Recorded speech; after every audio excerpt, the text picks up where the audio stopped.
τα επιβλητικά βυζαντινά τείχη στην Ακρόπολη της Άνω Πόλης, όπου ως επιτοπλίστων συνέχιζε να είναι και το τεχνητό όριο της Θεσσαλονίκης με τα περίχωρα, έμοιαζαν μουσκεμένα από το αγιάζι που συνέχιζε να μαστιγώνει και εντός πόλεως.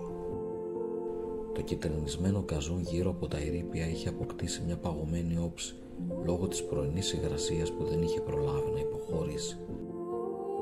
Ένα ζευγαράκι εφήβων μέσα σε μια εσοχή που προϋπήρχε κατασκευή των τυχών έδειχνε να μην δίνει ιδιαίτερη σημασία στο τσουχτερό κρύο.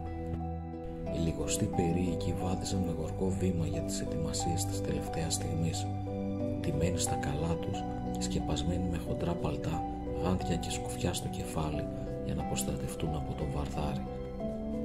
Σε κάθε στροφή του πλακόστρωτου δρόμου, μια νέα ευωδία γιορτινής κουζίνας πλημμύριζε τις οσφρητικές του ικανότητες, ξεσηκώνοντας παλιές αναμνήσεις από τα δικά του οικογενειακά και γιορτινά τραπεζώματα. Η Ακρόπολης διέκρινε από μακριά την επιγραφή με τα καλλιγραφικά γράμματα στο πολιτώνικο σύστημα.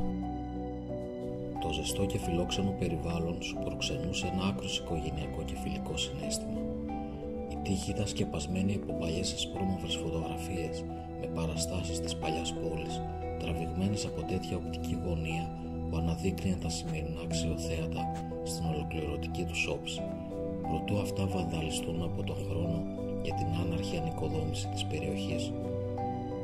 Τα μικρά τετράγωνα τραπέζια με τη λευκή μαρμάρινη επιφάνεια και οι δερμάτινες μπορντό καρέκλες γέμιζαν ασφυκτικά τον χώρο του μικρού μαγαζιού.